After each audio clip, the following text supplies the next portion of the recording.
अस्सलाम वालेकुम। आज हम बात करेंगे पास्ट पेपर जो स्टाफ नर्स का हुआ संडे 11 अगस्त 2024 को। तो देखें इसमें बहुत सारे ऐसे क्वेश्चन हैं जो हम जल्दबाजी में या उनकी हमारे पास इतनी नॉलेज नहीं होती, ग्रिप नहीं होती, या फिर हमने उसको डिटेल में पढ़ा नहीं होता तो हम गलत कर जाते हैं। तो इसीलिए हम पास्ट पेपर क्वेश्चन नंबर 10 है।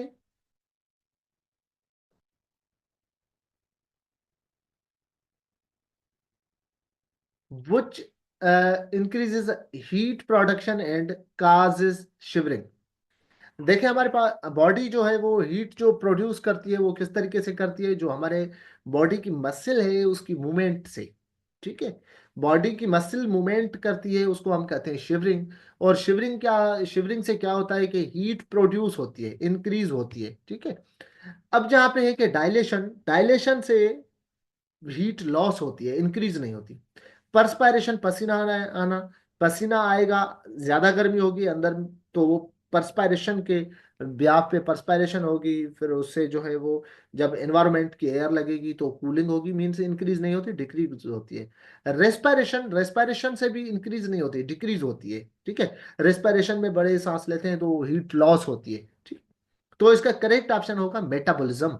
मेटाबॉलिज्म अंदर फास्ट होगा, केटाबोलाइज होंगी जो हमारी एनर्जी से, और बॉडी में मसल के अंदर शिवरिंग प्रोड्यूस होगी। शिवरिंग प्रोड्यूस होगी तो उसके नतीजे में क्या होगा, जो है बॉडी में हीट इंक्रीज होगी। तो option A is the correct option. Question number 11 है, the type of research focused on finding a solution to an immediate practical problem. देखें यहाँ पे वर्ड दिया हुआ है प्रैक्टिकल प्रॉब्लम, तो इसका करेक्ट ऑप्शन है अप्लाइड रिसर्च। अप्लाइड रिसर्च हम कहते ही ऐसी रिसर्च को है जिससे हम जो है वो अप्लाई करें, प्रैक्टिकल करें चीजों को। ठीक है, तो उसको कहते हैं applied research. focuses on applied research focuses on this solving real world problem। ठीक है, मींस प्रैक्टिकली साइज चीजों को प्रैक्टिकल में लाए, तो उसे हम क्या कहते हैं, applied research. Then basic research होती है। बेसिक रिसर्च को आप प्योर रिसर्च भी कर सकते हैं अगर आता है तो। Which are following is the synonymically used for the basic research. The pure research is used as synonymically for the basic research.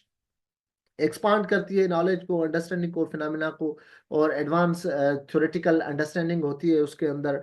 हम जो यूज करते हैं वो टूल्स जो होते हैं वो इम्पोर्टेंट बेसिक टूल्स होते हैं, जिसमें पंपलेट हो गए, आपकी रिसर्च हो गई, हैंड राइटिंग हो गई, फोटोग्राफ हो गए, ये सारी चीजें अगर आप डिटेल में जाएंगे तो।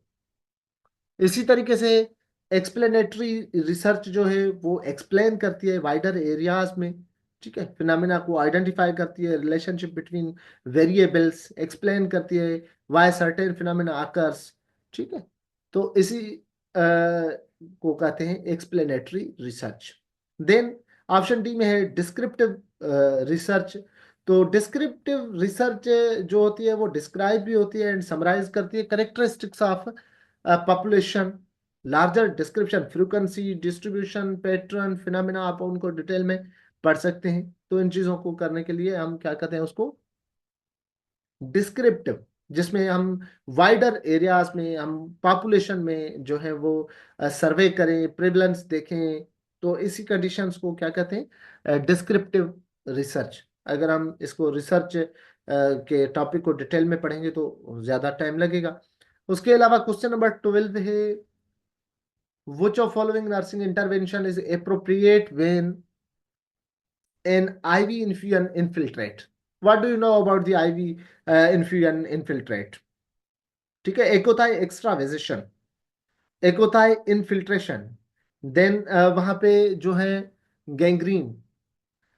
अब आप देखें, कहीं भी इंजेक्शन लगाएं, आईवी इंजेक्शन लगाएं, आईवी कैनालाइजेशन लगाएं, जो है उस जगह पे जहाँ पे वो लगाएं वहां से वीन से फ्लूइड जो है वो लीक होकर मसल में, टिश्यूज में फैलना शुरू हो जाए तो उसको कहते हैं इनफिल्ट्रेट्स।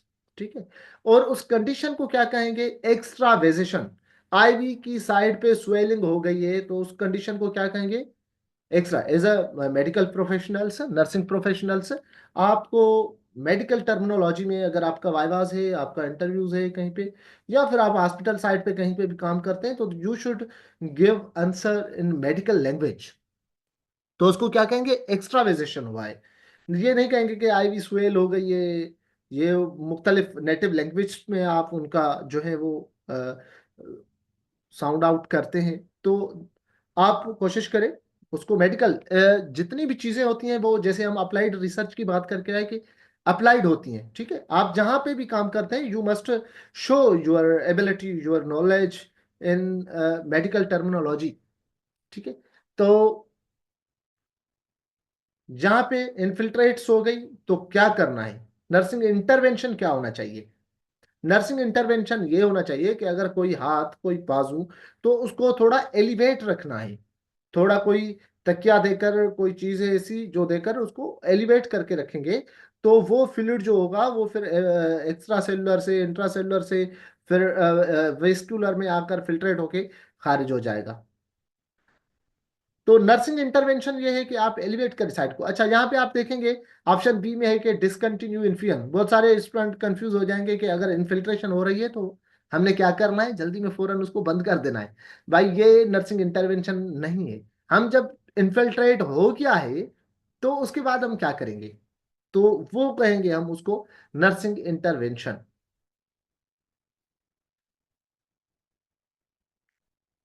क्वेश्चन नंबर 13 है, lactate ringer solution is contraindicated in। तो हाइपोवोलेमिया में तो हम देते हैं, बर्न में भी हम देते हैं, फ्लूइड लॉस हो जाए तो हम उसमें भी जो है रिंगर लैक्टेट देते हैं। किस में नहीं देते, लैक्टिक एसिडोसिस, पहले ही लैक्टेड एसिडोसिस हो गई है तो हम लैक्टेट रिंगर उसमें नहीं देंगे। क्वेश्चन नंबर 14 है, विच ऑफ फॉलोइंग मेडिकेशन में be suspected as a possible cause of bronchial asthma. तो ब्रोंकियल अस्थमा में कौन सी मेडिकेशन है, एस्प्रिन जो है वो कंट्रा इंडिकेटेड होती है, हम नहीं देते इसमें ब्रोंकल अस्थमा में, बिकॉज इसका मैकेनिज्म ये होता है कि वो अनक्लियर जो एस्पिरिन इनहिबिट है वो को एंजाइम्स जो हैं उनको लीड करती है, और जिसकी वजह से ट्रिगर होता है वो इन्फेक्शन जो है अस्थमेटिक, वो ज्यादा ट्रिगर होगा उसकी वजह से, एस्पिरिन की वजह से।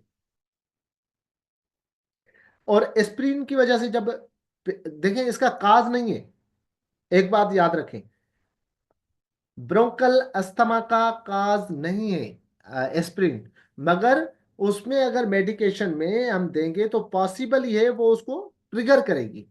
तो अगर आप इसको काज के तौर पे सर्च करेंगे कहीं से भी तो आपको काज नहीं मिलेगा, मगर वो ट्रिगर फैक्टर जरूर है जिसकी वजह से जो अस्थमा के सिम्टम्स हैं। अस्थमा के सिम्टम क्या होते हैं, wheezing, coughing, shortness of breath, chest tightness, ठीक है। तो ये जो सिम्टम्स हैं वो ट्रिगर होंगे एस्प्रीन की वजह से। नेजल पोलिप में भी आप नहीं दे सकते, अस्थमा में नहीं दे सकते। एस्प्रिन सेंसिटिव हो किसी पेशेंट को तो उस कंडीशन में भी आप उसे नहीं दे सकते। एस्प्रिन की वजह से अगर सिम्टम ट्रिगर हो तो उस कंडीशन को कहते हैं aspirin exacerbated respiratory disease, AERD। Question number 15,